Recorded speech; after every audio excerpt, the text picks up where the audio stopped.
here, Strong Fast Fitness, and we're going to be looking at actually using a heavy bag for some training today. So if you've not used a heavy bag for training before, what are you going to do with it? Well, if you're not particularly experienced, we're going to keep it very simple. And generally, even though I've been doing this a really long time, I still keep it very simple. First of all, you notice I don't wear gloves. I've mentioned this before. Never like training with them. Don't wear gloves or wraps. Almost everybody else does. That's fine, do that. Keep your hands, your wrists safe.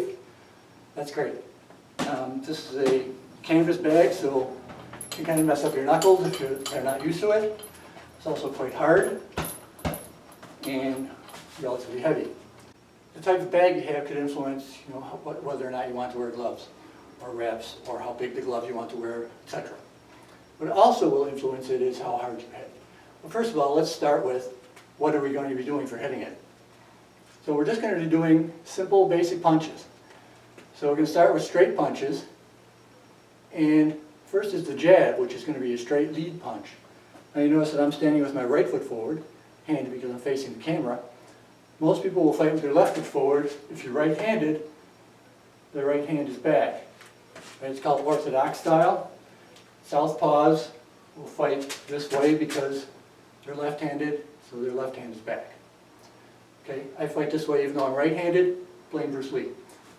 Anyway, from whatever stance that you're appropriately in, stay in that stance and do your jab straight out, straight back.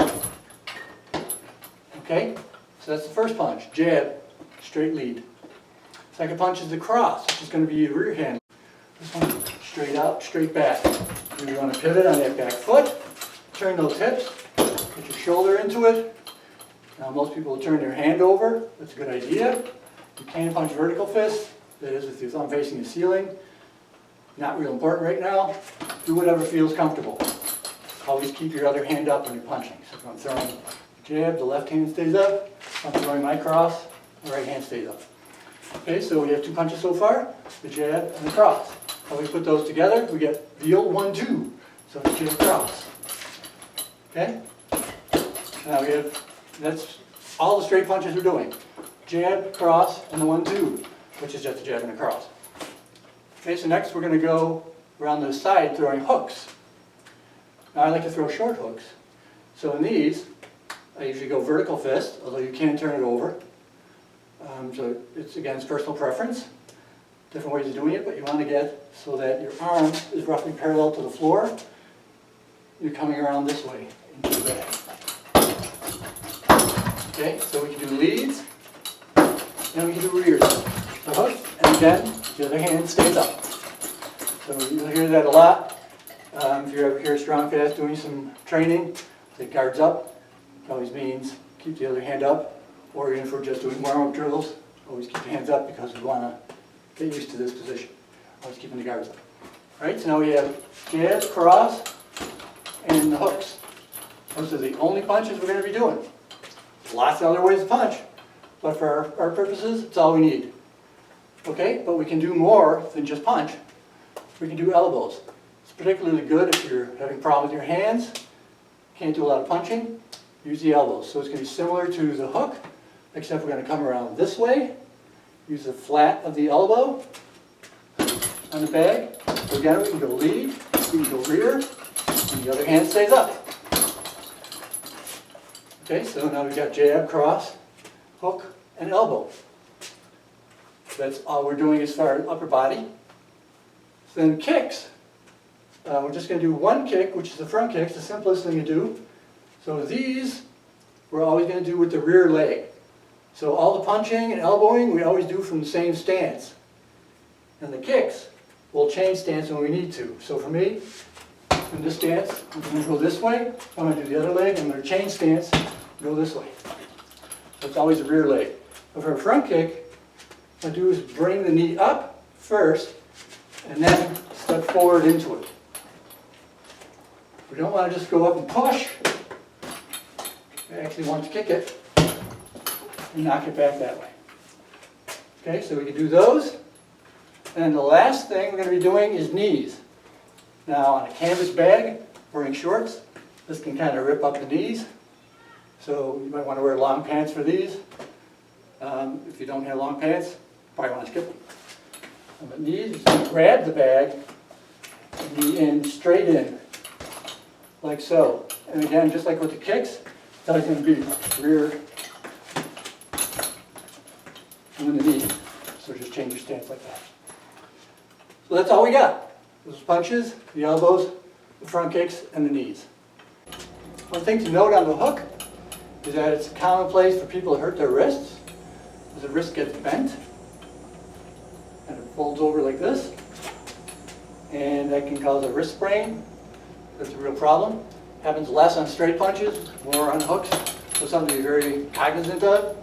If you're not good at doing these punches, then you probably want to have some kind of wrap on your wrist to protect it. Otherwise, just work up into it. All of this stuff much better if you can get somebody to show you how to do it, because there's a lot to punching. It's not simple. All right, so now I'm going to put it all together.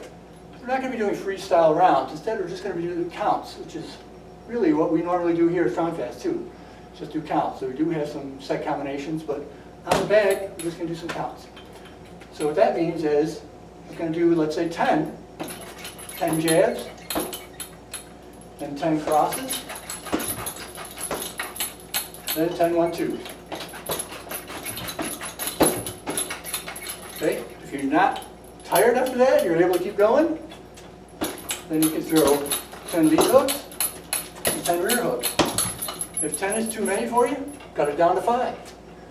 If it's not enough, chances are you haven't learned how to hit hard yet, so your intensity level is low. But go ahead and up it for now until you get a better hang of the punching and are able to hit a little bit harder, add more intensity to it. So what do I mean by more intensity? Well, you notice that we've been doing this, I've just been chatting, and I don't really get tired at all doing this. Could do this for a really long time. If we were really doing these punches, I'm just going to do 6s, save a little time.